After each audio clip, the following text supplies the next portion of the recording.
Alrighty. Good morning. Welcome to Wake Up with Ashland. I am Eric Brooks. I am the curator at Ashland and your host for Wake Up with Ashland. It's good to be with you again today. Today it's October the 21st. We're in the heart of fall. And when it's fall in Lexington, Kentucky, that means a few things. It means football, which is usually not worth noting, but this year, miraculously, our football team is not only worth noting, but getting national attention. Gotta like that. It also means the beginning of the basketball season, and everybody is always excited about that, including me. So that looks good. Looks like we're primed for a big year, so gotta like that. And the third thing it means is it's horse time. Keeneland is running, and so people are going to the races. And while we don't have much to connect to basketball or football, I might note Henry Clay does have a descendant who played on the UK basketball team, I believe, in the very early 20th century. So we do have a connection there. We don't have as much. But we have a very, very interesting and very powerful equine story here at Ashland. Ashland is a very important part of the development of Lexington as the horse capital of the world. And Henry Clay was an important part of that.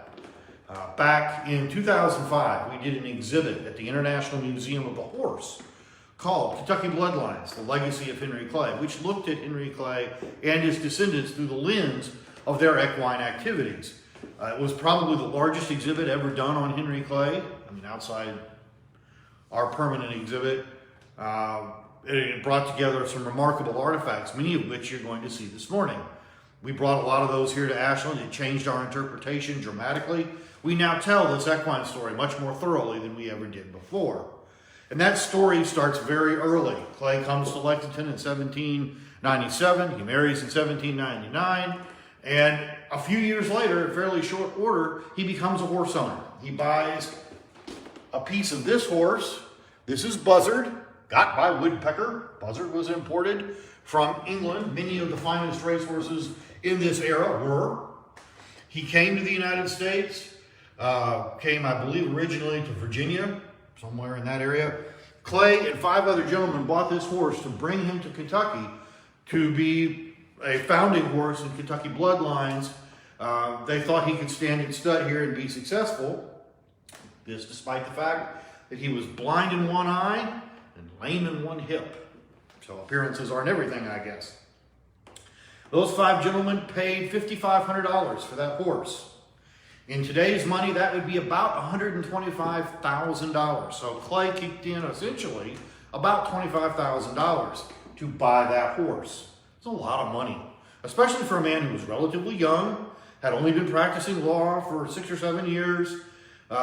He had kids, so it was a significant investment. By virtue of 5 people investing together, they could afford to buy a horse they otherwise probably couldn't afford. When people do that, that's called a syndication.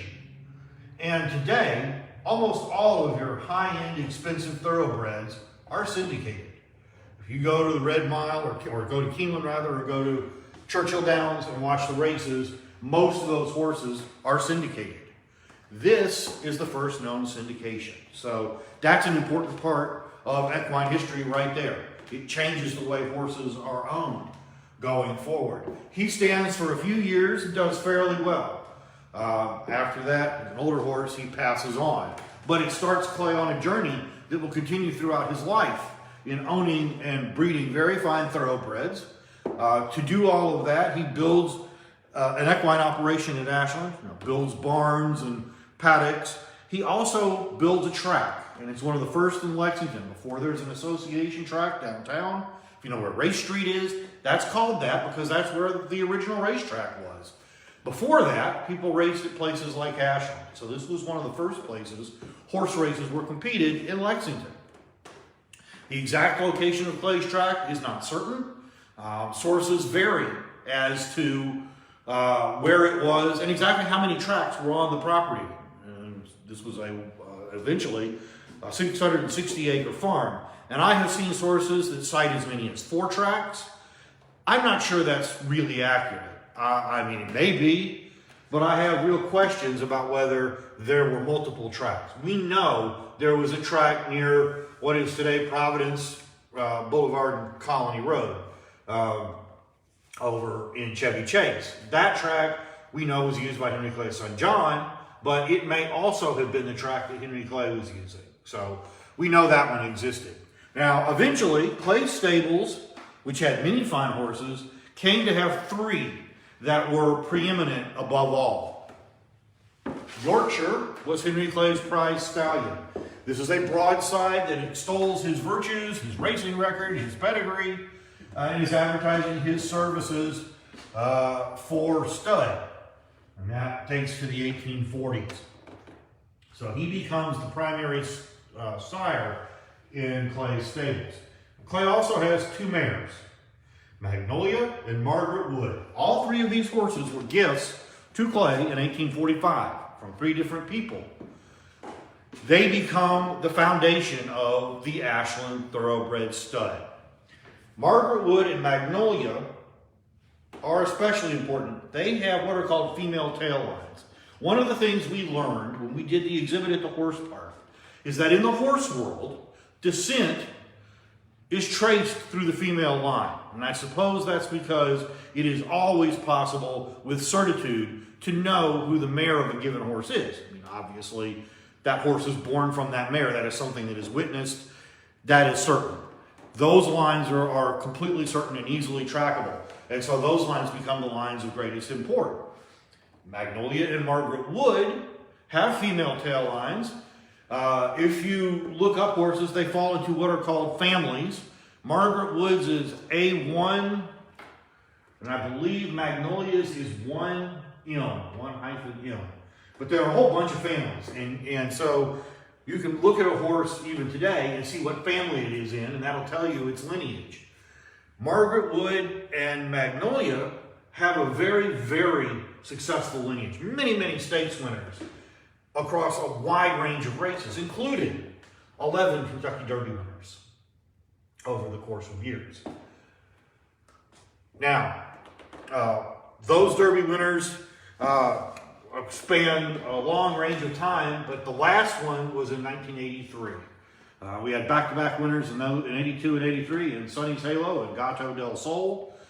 Unfortunately, we've not had one since. Now, I check the writ list every year, and almost every year we have an entrant. We did this year. This year's entrant didn't do very much in the Derby, but came in second in the Preakness. That horse was a horse called Midnight Bourbon. So these lines continue to be extraordinarily successful. Now, Clay built this business, got it running, and made it very, very successful, and eventually handed it off to his son, John.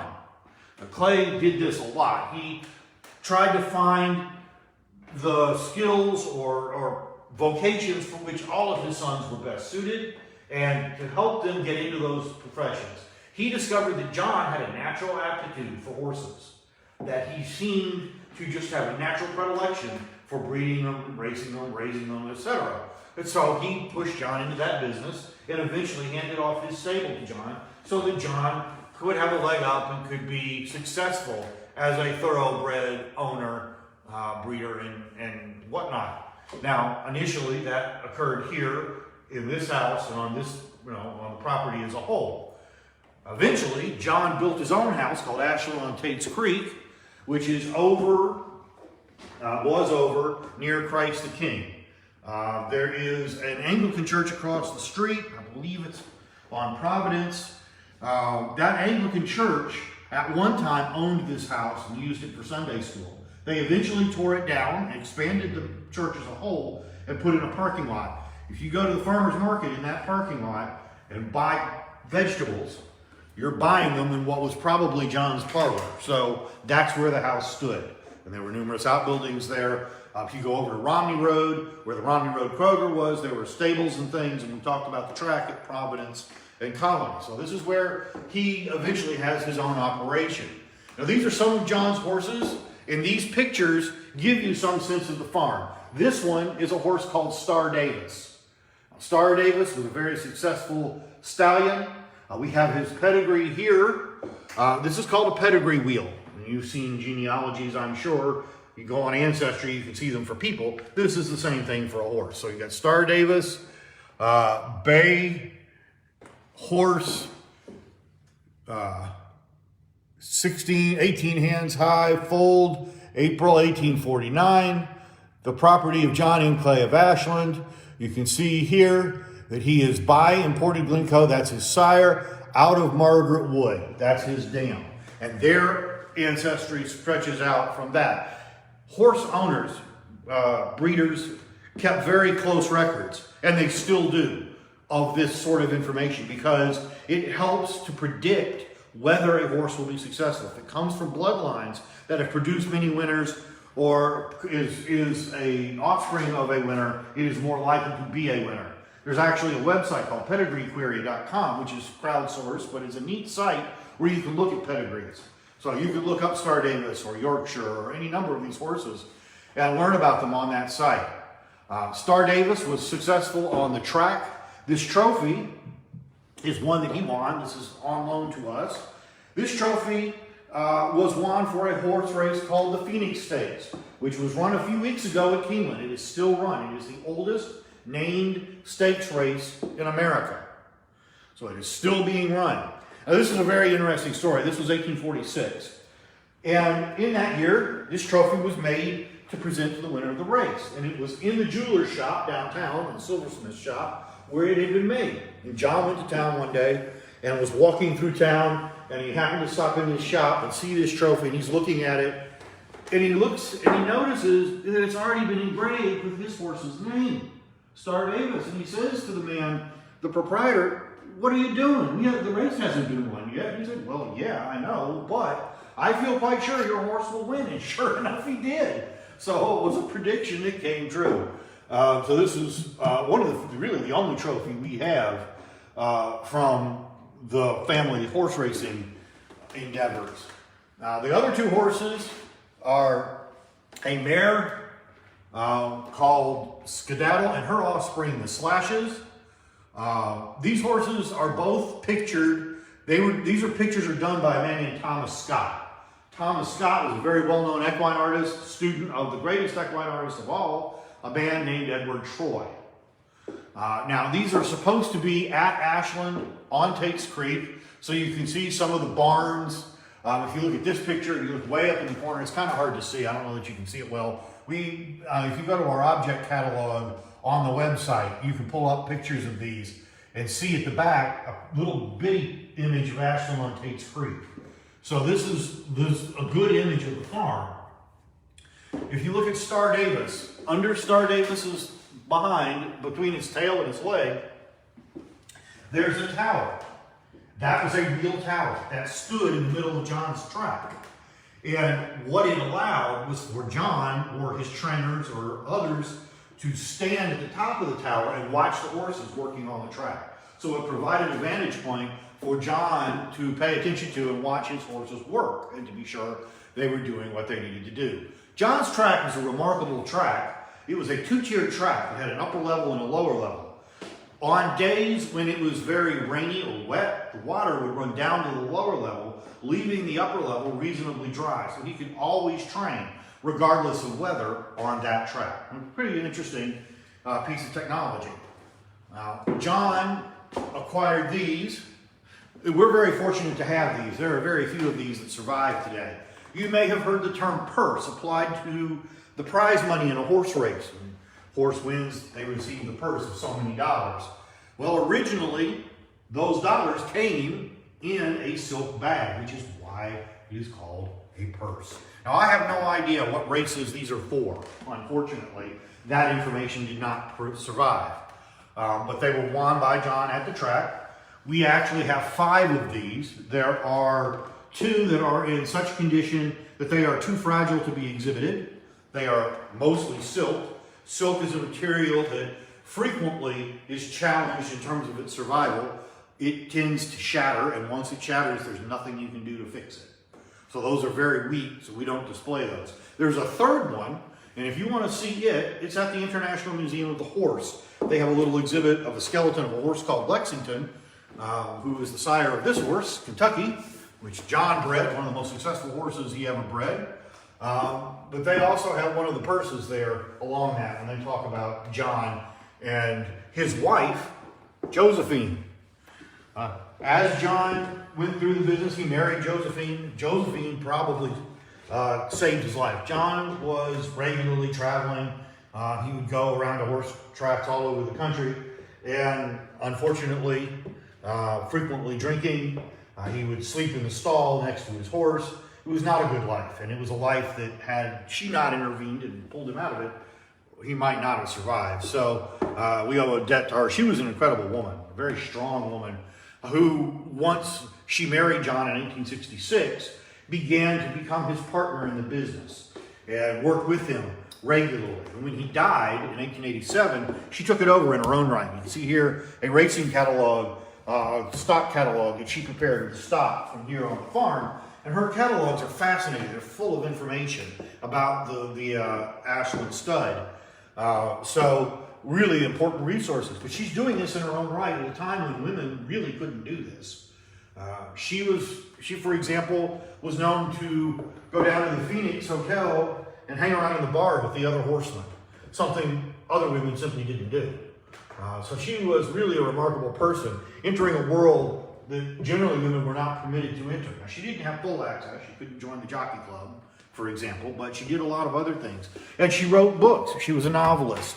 This book, in particular, is a book of horse stories. Now, these are fiction, but it is thought that her inspirations for a lot of what she wrote were real-life stories. So this one is stories about horse racing. And we think that things that actually happened inspired her. For example, she writes in the book a story about a case where a man had a horse in a race and his jockey got sick at the last minute and couldn't ride. So the race is about to go off and he needs a jockey. His wife jumps on the horse and apparently rides it, in disguise, sort of. There is some school of thought that perhaps Josephine may actually have done this. We don't know, so we can't say that for sure. But her stories are interesting and give a window into horse racing during this period. So it's a fascinating read in that regard. These books are very rare today. She self-published them and there weren't very many copies. So paid for their publishing by publishers, so there just aren't very many of them out there. We have all but one of them. There's one, her first novel is known from a single existing copy at the University of Kentucky, so we don't have that one. We have all of the others. They're interesting books. They tell you a lot about Josephine and the life that she lived. This family continued to be successful, and there were other iterations of the Ashland stud. One of them was run by this man. His name is Thomas Clay Mcdowell. Thomas Clay Mcdowell was a great-grandson of Henry Clay, a very successful horseman.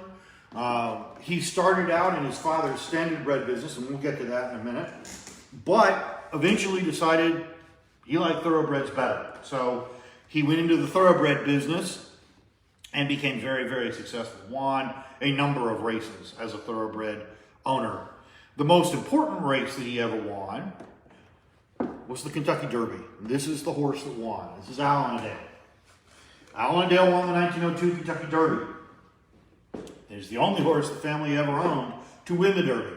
Now this photograph is owned by Churchill Downs. It is the official photograph of this Derby winner.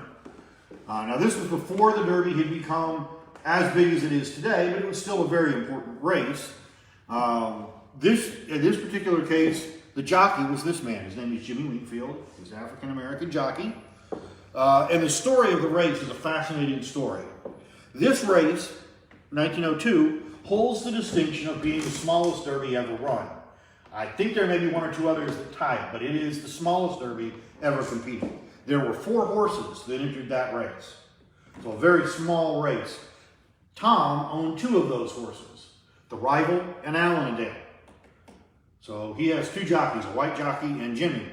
The white jockey is riding the Rival because Tom and the white jockey believe it to be the better horse. Well, Jimmy had trained the horses. He knew better. He knew that Allendale was the horse to have. So he made sure in his training to ride it in a way that it did not appear to be the better horse so that he could ride it. When the race came, there were 4 horses in the race. He rides the race. Allendale tires a little bit, comes up a little late.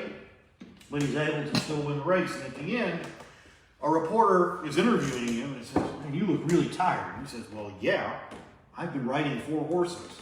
What he meant by that was that in addition to riding Allendale, he's riding Allendale in a way that he's gaining control of the other horses in the race.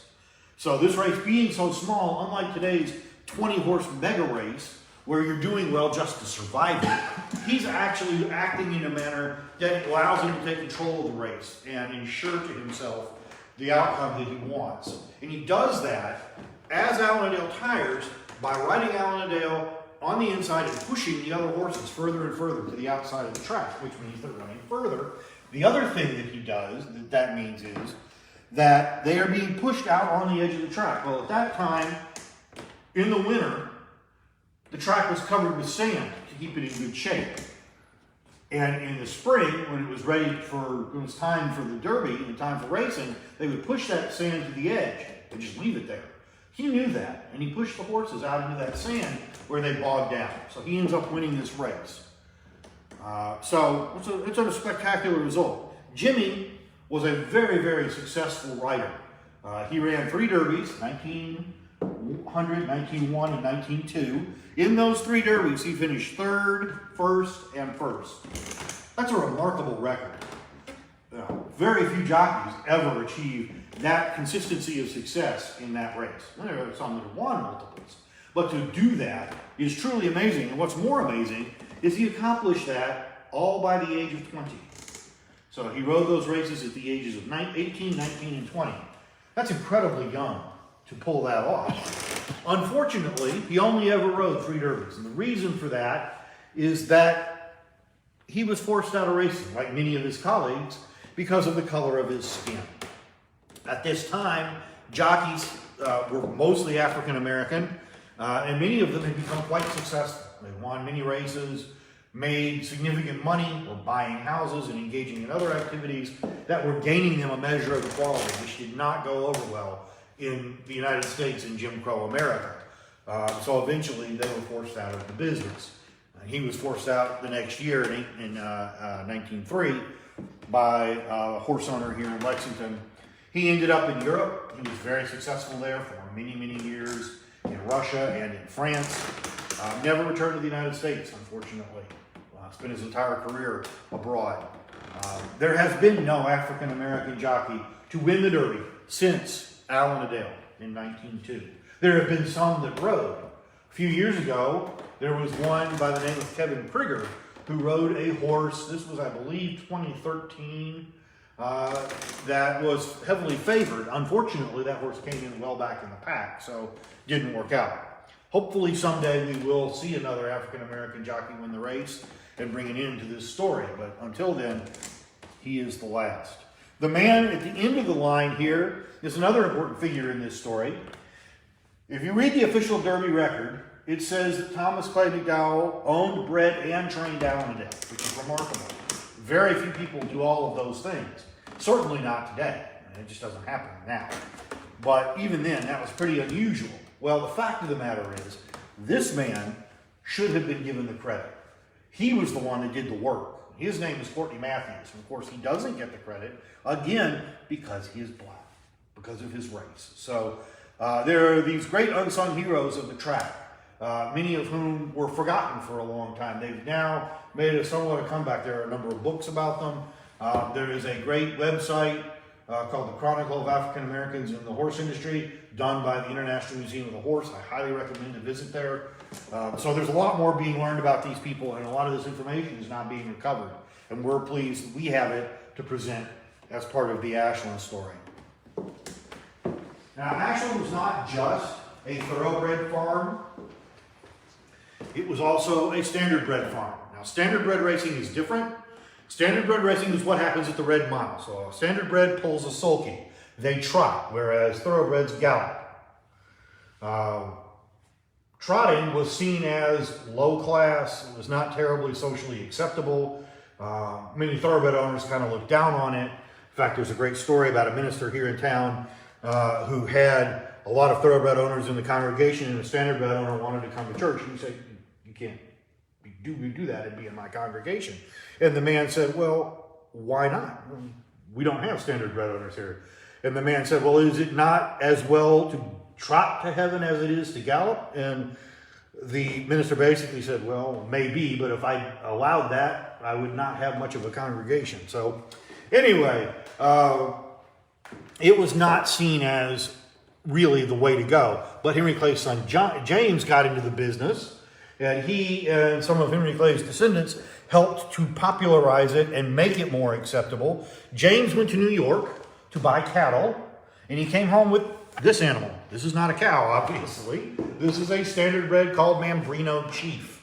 Mambrino Chief is one of the most important standard bred stallions in all of standard bred history. Stood here at Ashland, produced a number of very important offspring, including that horse, Lady Thorn, originally called Maid of Ashland. This horse was bred by James. It was sold. This horse set several world records on the track in her day. So she was very, very successful.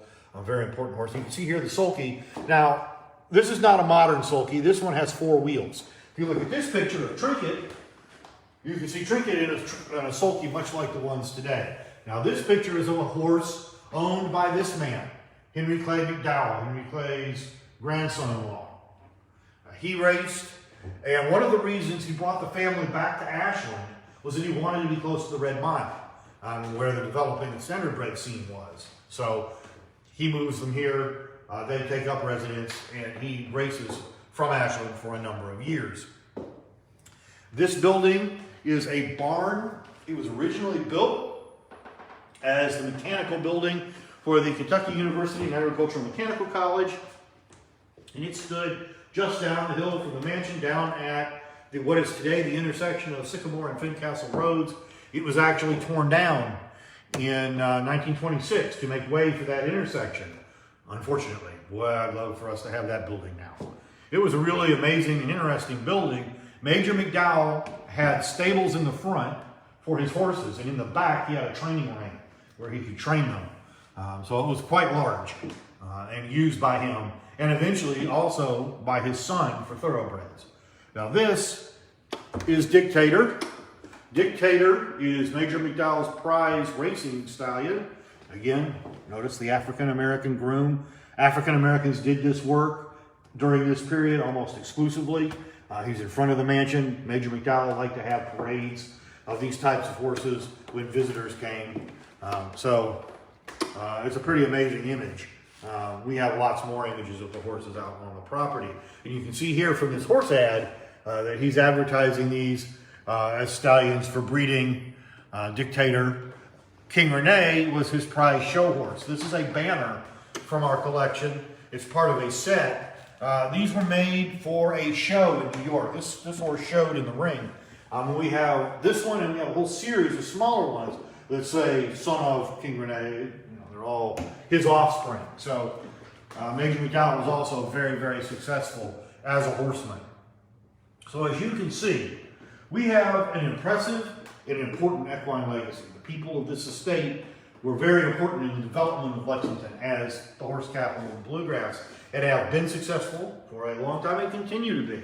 One of the ways that's recognized is the race that's run in the spring called the Ashland Stakes. It's at Keeneland. It is named for the estate. At one time was supported by the family. We have that. Some of the family has continued to race. I don't know for sure that any have are actively owning horses today, but until very recently, some did, and some may in the future. So it continues to be part of their lives. We're very thankful for this legacy, and it's a very important one that we are very pleased to be able to present. So I hope you've enjoyed it. If there have been questions, I'll be happy to address those. I'll ask my cameraman Ken to check the feed. And thanks to Ken again for being here. He's made these a lot easier and better, so we appreciate that. And we appreciate the supporter who has provided him and covered the expenses of that. Are any of these horses the Kentucky or the Lexington horse that we see on flags? The blue horse that you see around town, that's Lexington. Kentucky is was bred here at Ashland, and I believe was sired by Lexington. So that's our connection there. Lexington and either Magnolia or Margaret Wood, I believe, for Kentucky. How much? What kind of money would you get in a purse?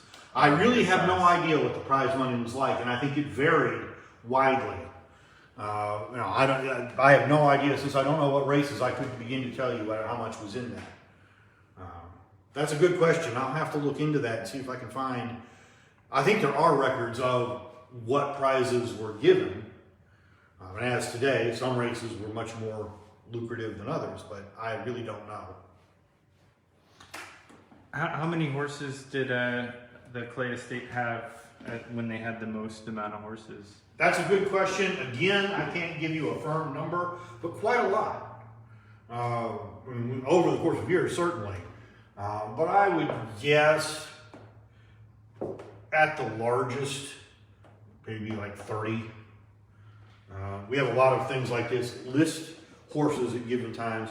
Most of the time, a goodly percentage of the time, Ashland was a breeding operation. It was at times a racing operation, but it was consistently a breeding operation. So oftentimes, horses would be bred, and then at about a year of age, they would be sold. So they didn't necessarily stay here a really long time. Some did. Some were here longer than others. Some of the Yorkshire and Magnolia and Margaret Wood, for example, a very long time. When was the last horse? When did the last horse leave Ashland? Thomas Clay Mcdowell left Ashland when they began developing the property, and this would have been in the 1920s, I believe. He actually bought Buck Pond Farm out in Versailles Road and moved his operation there. And I think at that point, that would have been the end of the equine operation at Ashland. By that time, Josephine had died and gotten out of the business at Ashland on Tate Street. She sold off all her horses in about 1907 or 8, something like that. So by probably 1925 or 26, they were all gone.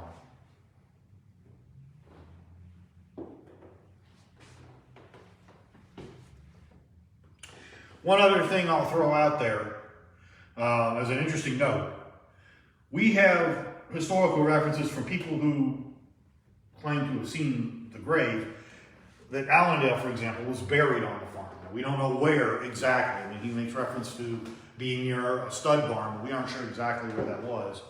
But anyway, he may still be here somewhere, and there are maybe some of these other horses who were buried here. We've never found any of the ones I've talked about. There are, if you go down to the parking lot, there's a sign right at the corner of the Grasscrete where it meets the paved parking lot that talks about horses at Ashland a little bit in archaeology. We found 2 foals in the field between the parking lot and Sycamore Road. There were 2 foals. One we think was stillborn, the other was maybe a year old or less. Like very young horse. So we don't know what horses those are. We don't know exactly what era they were from, but we did find those. And we've not found any of these others. I would love to know where Allendale is, for example. The burial place of a Kentucky Derby winner would be extremely important. Thank you very much for tuning in. We appreciate it. I'll see you again in early November. We'll talk about Veterans Day. So everyone have a good one. Take care. Have a happy Halloween.